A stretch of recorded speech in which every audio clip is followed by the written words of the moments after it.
Hello friends, welcome back to miss and missus Lakshmi Arun vlogs.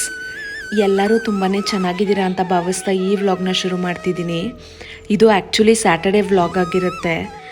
ಇದು ನಮ್ಮ ತೋಟದಲ್ಲೇ ಬಿಟ್ಟಿರೋ ಅಂಥ ವೀಳ್ಯದೆಲೆ ಎಷ್ಟು ಚೆನ್ನಾಗಿ ಬಿಟ್ಟಿದೆ ಅಂದರೆ ಒಂದು ಅಂಗೈ ಅಗಲ ಅಷ್ಟಿದೆ, ಅಷ್ಟು ಚೆನ್ನಾಗಿದೆ. ಮತ್ತು ಖಾರ ಕೂಡ ಕಡಿಮೆ ಇದೆ, ಎಲೆ ತುಂಬ ಚೆನ್ನಾಗಿದೆ. ವೀಳ್ಯದೆಲೆನ ಲಕ್ಷ್ಮಿ ಸಮೇತ ಅಂತ ಅಂತಾರೆ ಅಲ್ವಾ. ತುಂಬ ಖುಷಿಯಾಗುತ್ತೆ ಈ ರೀತಿಯಾಗಿರುವಂಥ ಬಳ್ಳಿನ ನೋಡ್ತಾ ಇದ್ದರೆ. ಸಖತ್ತಾಗಿ ಹರಡ್ಕೊಂಡ್ಬಿಟ್ಟಿದೆ. ನಮ್ಮಮ್ಮ ಅಂತೂ ಅದನ್ನು ಯೂಸ್ ಮಾಡ್ತಾನೆ ಇರ್ತಾರೆ. ಹೆಣ್ಮಕ್ಳಿಗೆ ತಾಯಿ ಅಂತ ಹೇಳಿದ್ರೇ ಒಂದು ಸೆಂಟಿಮೆಂಟು. ಅದರಲ್ಲೂ ತಾಯಿದು ಹಳೆ ಸೀರೆ ಉಟ್ಕೊಳ್ಳೋದಂದರೆ ಇನ್ನೂ ಒಂಥರ ಸಂತೋಷ. ಅದು ಜಸ್ಟ್ ಪೀಸ್ ಆಫ್ ಕ್ಲೋತ್ ಅಲ್ಲ, ಅಂದರೆ ಅದು ಒಂಥರ ಮೆಮೊರಿ ಅಂತಲೇ ಹೇಳ್ಬೋದು. ಮತ್ತು ಬ್ಲೆಸ್ಸಿಂಗ್ಸ್ ಅಂತ. ನನಗೆ ನಮ್ಮ ಅಮ್ಮನ ಸೀರೆ ಉಟ್ಕೊಳ್ಳೋದು ತುಂಬಾ ಖುಷಿ. ಏನೋ ಈ ಸೀರೆನ ತುಂಬ ದಿವಸದಿಂದ ಉಟ್ಕೋಬೇಕು ಅಂತ ಅನ್ನಿಸ್ತಿತ್ತು. ಅದಕ್ಕೆ ಇವತ್ತು ದೇವಸ್ಥಾನಕ್ಕೆ ಕೂಡ ಹೋಗ್ತಾ ಇದ್ವಿ. ಈ ಸೀರೆನ ಉಟ್ಕೊಳ್ಳೋಣ ಅಂತ ಹೇಳಿ ಉಟ್ಕೊಂಡ್ಬಿಟ್ಟೆ ಫ್ರೆಂಡ್ಸ್. ಯಾವ ರೀತಿ ಕಾಣ್ತಿದ್ದೀನಿ ಅಂತ ಕಮೆಂಟ್ ಮಾಡಿ.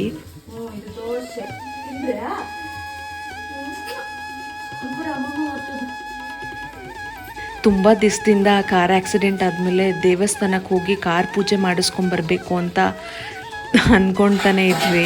ಕಾರೇನೋ ರೆಡಿಯಾಗಿ ಮನೆ ಮುಂದೆ ಬಂದು ನಿಂತ್ಬಿಡ್ತು. ಬಟ್ ಆದರೆ ಪೂಜೆ ಮಾಡಿಸ್ಕೊಂಡು ಬರೋದಕ್ಕೆ ಒಂದು ಟೈಮೇ ಬರಲಿಲ್ಲ. ದಿನಗಳು ಹೋಗ್ತಾನೆ ಇದ್ದಾವೆ. ಮತ್ತು ಮನೆಯಲ್ಲಿ ಆಫೀಸಲ್ಲಿ ಕೆಲಸಗಳಿದೆ ಅಂತ ಹೇಳಿಬಿಟ್ಟು ನಾನು ಮುಂದಕ್ಕೆ ಹಾಕ್ಕೊಂಡು ಹೋಗ್ತಾನೆ ಇದ್ದೆ. ಸರಿ, ಇನ್ನು ಶನಿವಾರ ಅಲ್ವಾ, ಮನೆ ದೇವ್ರದ್ದು ಪೂಜೆ ಕೂಡ ಅವತ್ತೇ ಮಾಡೋದು. ಸೊ ಆಂಜನೇಯನ ದೇವಸ್ಥಾನಕ್ಕೆ ಹೋಗ್ಬಿಟ್ಟು ಪೂಜೆ ಮಾಡಿಸ್ಕೊಂಡು ಬಂದುಬಿಡೋಣ ಅಂತ ಹೇಳಿ ಹೊರಟೇ ಬಿಟ್ವಿ. ಇನ್ನು ನಮಗೆ ಈ ಪ್ಲೇಸು ತುಂಬಾ ಬ್ಲೆಸ್ಡ್ ಪ್ಲೇಸ್ ಅಂತ ಹೇಳ್ಬೋದು. ಸೀರಿಯಸ್ಲಿ ನಮಗೆ ಇಲ್ಲಿ ಹೊಸ ಪ್ಲೇಸಸ್ನ ಡಿಸ್ಕವರ್ ಮಾಡೋದಕ್ಕೆ ತುಂಬಾ ಅವಕಾಶ ಸಿಗ್ತಾ ಇದೆ. ನಮಗೆ ಇಲ್ಲಿ ಎಷ್ಟೊಂದು ಆಂಜನೇಯ ದೇವಸ್ಥಾನಗಳಿದ್ದಾವೆ ಸುತ್ತಮುತ್ತ.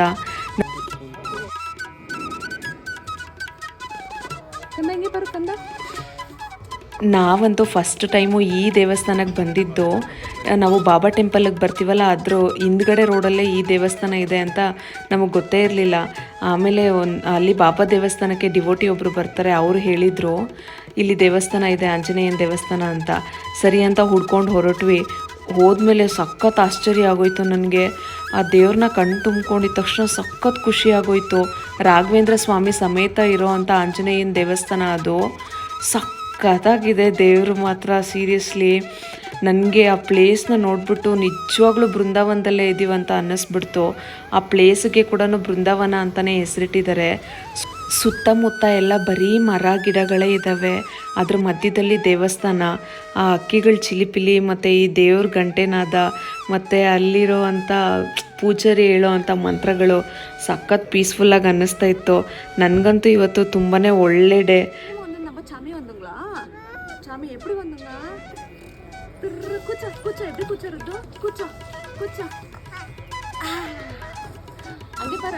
ಕಂಪ್ಲೀಟ್ ಗುಡ್ ವೈಬ್ಸ್ ಇಂದ ಫಿಲ್ ಆಗಿತ್ತು ಡೇ ಮಾತ್ರ.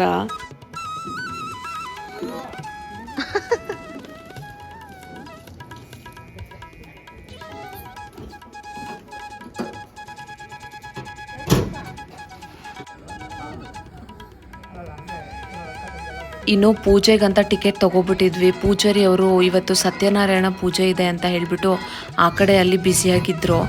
ಅದಕ್ಕೆ ಅವರು ನಮಗೆ ಇನ್ನೊಂದು ಹಾಫ್ ಆನ್ ಅವರ್ ಆಗುತ್ತೆ ಅಂತ ಹೇಳಿದರು. ಬಟ್ ನಾವಲ್ಲಿ ಪುಟಾಣಿ ಜೊತೆ ಟೈಮ್ ಸ್ಪೆಂಡ್ ಮಾಡ್ತಾ ಇದ್ವಿ.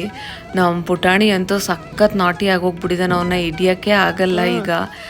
ಅಲ್ಲೆಲ್ಲ ದೇವಸ್ಥಾನದಲ್ಲಿ ಸಖತ್ತಾಗಿ ಆಟ ಆಡ್ಕೊಂಡಿದ್ದ. ಅವ್ರ ಪಪ್ಪ ಹತ್ರದಿಂದ ಹೂ ಕಿತ್ಕೊಂಡು ಅದನ್ನೆಲ್ಲ ಹರಡ್ಕೊಂಡು ಆಟ ಆಡ್ತಾ ಇದ್ದ.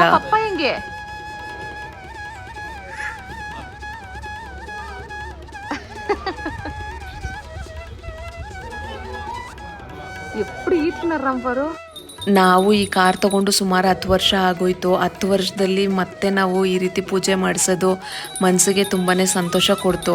ಸುಮಾರು ಜನ ಅಂದ್ಕೊಳ್ತಾರೆ ಸೆಕೆಂಡ್ ಹ್ಯಾಂಡ್ದು ಕಾರ್ ಏನಾದ್ರು ತೊಗೊಂಬಂದು ಪೂಜೆ ಮಾಡ್ತಿದ್ದಾರೆ ಅಂತ. ಯಾರೋ ಒಬ್ರು ಬಂದು ಕೇಳಿದ್ರು. ಅದಕ್ಕೆ ನಮ್ಮ ಮನೆಯವ್ರು ಹೇಳಿದ್ರು, ಇಲ್ಲ ನಾನು 10 ವರ್ಷ ಆಯಿತು ಈ ಕಾರ್ ತೊಗೊಂಡು ಅಂತ. ಅಂದರೆ ದಿನಗಳು ಯಾವ ರೀತಿ ಹೋಗ್ತವೆ ಅನ್ನೋದೇ ಗೊತ್ತಾಗೋದಿಲ್ಲ. ನಾನು ನಮ್ಮ ಮನೆಯವರು ತುಂಬಾ ಕಷ್ಟಪಟ್ಟು ತೊಗೊಂಡಂಥ ಫಸ್ಟ್ ಕಾರ್ ಇದು. ನಾವು ವರ್ಕ್ ಮಾಡೋ ಟೈಮಲ್ಲಿ ತೊಗೊಂಡಂಥ ಫಸ್ಟ್ ಕಾರು. ನಮಗೆ ಈ ಕಾರ್ ಮೇಲೆ ತುಂಬಾ ಸೆಂಟಿಮೆಂಟ್ ಇದೆ. ಆದ್ದರಿಂದ ನಾವು ಯಾವುದೇ ರೀತಿ ಅಂತ ಅಪ್ಗ್ರೇಡ್ಗೆ ಹೋಗಲೇ ಇಲ್ಲ. ಯಾವ ರೀತಿಯಿಂದ ಹೊಸ ಕಾರ್ ತೊಗೊಂಡ್ರು ಅಷ್ಟೇ ಈ ಕಾರ್ನ ಸೆಲ್ ಮಾಡೋದಕ್ಕಂತೂ ನಾನಂತೂ ಒಪ್ಕೊಳ್ಳೋದೇ ಇಲ್ಲ. ಅಷ್ಟು ಸೆಂಟಿಮೆಂಟು. ನಮ್ಮ ಮನೆಯವ್ರಿಗೂ ಅಷ್ಟೇ ಇದ್ರ ಮೇಲೆ ತುಂಬಾ ಪ್ರೀತಿ ಇದೆ. ಹಾಗೆ ಅಲ್ವಾ ಫ್ರೆಂಡ್ಸ್, ಫಸ್ಟ್ ಕಾರು ಯಾವತ್ತೂ ಅಷ್ಟೇ ಮರೆಯೋದಕ್ಕಾಗೋದಿಲ್ಲ ಮತ್ತು ಬಿಟ್ಕೊಡೋದಕ್ಕೂ ಆಗೋದಿಲ್ಲ. ನೀವು ತಗೊಂಡಿರೋ ಅಂಥ ಫಸ್ಟ್ ಕಾರ್ ಯಾವುದು, ಮತ್ತು ನೀವು ಇನ್ನೂ ತಗೊಂಡಿಲ್ಲ ಅಂತ ಹೇಳಿದ್ರೆ ಫಸ್ಟ್ ಕಾರಾಗಿ ನೀವು ಯಾವುದನ್ನು ತಗೋಬೇಕು ಅಂತ ಅಂದ್ಕೊಂಡಿದ್ದೀರಾ ಅನ್ನೋದನ್ನು ಕಮೆಂಟ್ ಮಾಡಿ ತಿಳಿಸಿ ಫ್ರೆಂಡ್ಸ್.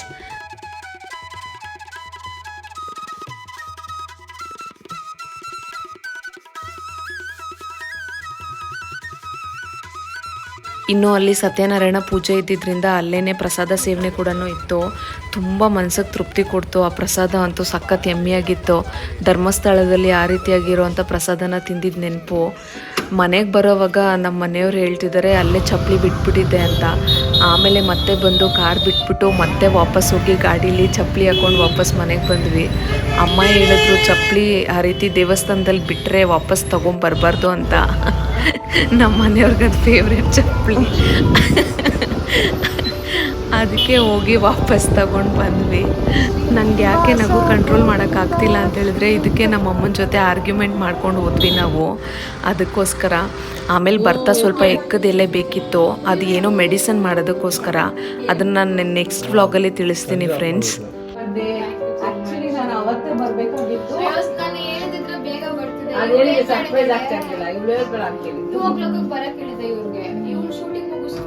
ಫ್ರೆಂಡ್ಸ್, ಸಂಜು ಈಗ ಗಿಫ್ಟ್ ಓಪನ್ ಮಾಡ್ತಿದ್ದಾಳೆ. ನೋಡೋಣ ಅವಳು ಎಷ್ಟು ಹ್ಯಾಪಿ ಆಗ್ತಾಳಂತ. ಏನಿರ್ಬೋದು ಸಂಜು? ಗೆಸ್ ಮಾಡು. ಗೆಸ್ ಮಾಡು ಅಕ್ಕ, ಗೆಸ್ ಮಾಡಿ. ಏರ್ಪಾಡ್ಸ್.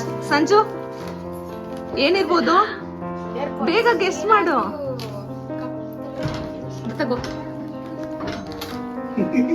ಬಾಬಾ ಏನಿರ್ಬೋದು? ಗಿಫ್ಟ್ ಗೆಸ್ ಮಾಡಿ. ಬೇಗ ಗೆಸ್ ಮಾಡು.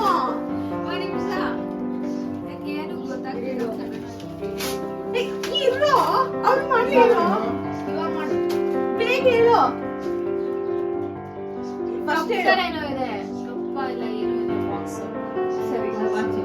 ಏನು ಅಲ್ಲ, ನೀವ್ ಹೇಳ್ಬಾರ್ದು, ನೀವ್ ಹೇಳಿ.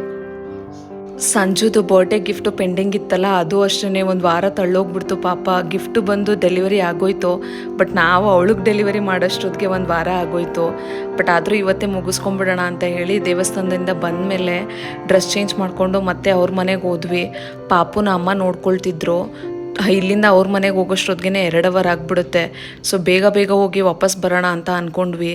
ಹಾಗೆ ಹಾಸ್ಪಿಟಲ್ಗೆ ಹೋಗಿ ರಿಪೋರ್ಟ್ ತೋರಿಸ್ಕೊಂಬರೋಣ ಅಂತ ಅಂದ್ಕೊಂಡ್ವಿ. ಬಟ್ ಅಲ್ಲೇ ಲೇಟಾಗೋಯ್ತು. ಮಾತಾಡ್ಕೊಂಡು ಚಿಟ್ ಚಾಟ್ ಮಾಡ್ಕೊಂಡು ಕೂತ್ಕೊಂಡ್ಬಿಟ್ಟಿದ್ವಿ.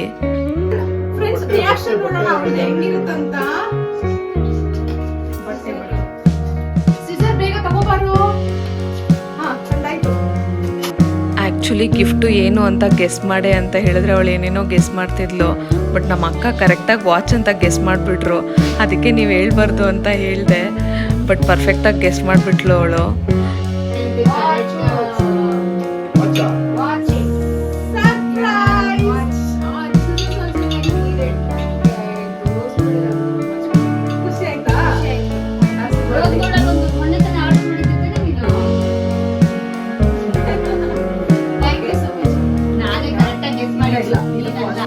ಸಂಜುಗೆ ಆ್ಯಕ್ಚುಲಿ ವಾಚು ತುಂಬ ಇಷ್ಟ ಆಯಿತು. ಅವಳು ಆ್ಯಕ್ಚುಲಿ ಬಟ್ಟೆ ಅಂತ ಎಕ್ಸ್ಪೆಕ್ಟ್ ಮಾಡ್ತಿದ್ಲು. ನನಗೆ ಗೊತ್ತಿರಲಿಲ್ಲ ಅವಳು ಡ್ರೆಸ್ ಎಕ್ಸ್ಪೆಕ್ಟ್ ಮಾಡ್ತಿದ್ದಾಳೆ ಅಂತ. ನಾನು ನಮ್ಮ ಮನೆಯವರು ಅವಳನ್ನ ಕರ್ಕೊಂಡೋಗಿ ಶಾಪ್ ಮಾಡ್ಸೋಣ ಅಂದ್ಕೊಂಡ್ವಿ. ಬಟ್ ಡ್ರೆಸ್ ಅಂದರೆ ಗೊತ್ತಾಗ್ಬಿಡುತ್ತೆ ಅಂತ ಹೇಳಿಬಿಟ್ಟು ಬೇಡ ಅಂಥೇಳಿ ವಾಚ್ ತೊಗೊಂಡಿತ್ತು. ಮತ್ತು ಸಂಜು ಹೇಳ್ತಿದ್ಲು ನಿಮ್ಮ ವಾಚ್ ಥರನೇ ಇದೆ ಅಂತ ಹೇಳಿ. ನನ್ನ ಹತ್ರ DKNY ವಾಚ್ ಇದೆ, ಸೇಮ್ ಟು ಸೇಮ್ ಅದು ಥರನೇ ಫೀಲ್ ಆಗುತ್ತೆ ಅಂತ ಹೇಳಿ ಆ್ಯಲೆನ್ ಸೋಲಿದು ಅದು ರೋಸ್ ಗೋಲ್ಡು ಬ್ಲೂ ಡೈಲ್ ಇರೋದೇನೆ ತೊಗೊಂಡೆ. ಅದು ಕೈಂಡ್ ಆಫ್ ಪರ್ಪಲ್ ಡೈಲ್ ಇತ್ತು. ತುಂಬ ಚೆನ್ನಾಗಿ ಅನ್ನಿಸ್ತು, ಎಲಿಗೆಂಟಾಗಿದೆ. ಅವಳಿಗೆ ಖುಷಿ ಆಯಿತು ಅಂತ ಅಂದ್ಕೊಳ್ತೀನಿ. ಮೇ ಬಿ ನೆಕ್ಸ್ಟ್ ಟೈಮ್ ಅವಳ ಎಕ್ಸ್ಪೆಕ್ಟೇಷನ್ನ ಮೀಟ್ ಮಾಡ್ಬೋದು.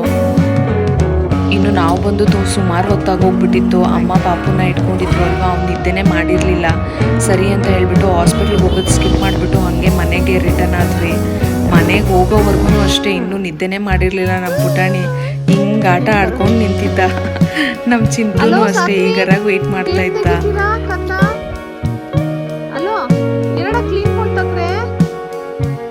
ಸೊ ಇದಾಗಿತ್ತು ಇವತ್ತಿನ ವ್ಲಾಗು ಫ್ರೆಂಡ್ಸ್. ಈ ವ್ಲಾಗು ನಿಮಗೆ ಇಷ್ಟ ಆಗಿದೆ ಅಂತ ಬಯಸ್ತೀನಿ. ಈ ವ್ಲಾಗು ನಿಮಗೆ ಇಷ್ಟ ಆಗಿದ್ರೆ ದಯವಿಟ್ಟು ಒಂದು ಲೈಕ್ ಮಾಡಿ, ಶೇರ್ ಮಾಡಿ, ನಿಮ್ಮ ಅಭಿಪ್ರಾಯನ ಕಮೆಂಟ್ ಮಾಡಿ, ಮರಿದೆ ನಮ್ಮ ಚಾನಲ್ಗೆ ಸಬ್ಸ್ಕ್ರೈಬ್ ಮಾಡಿ. Thank you for watching. Will catch you in next vlog.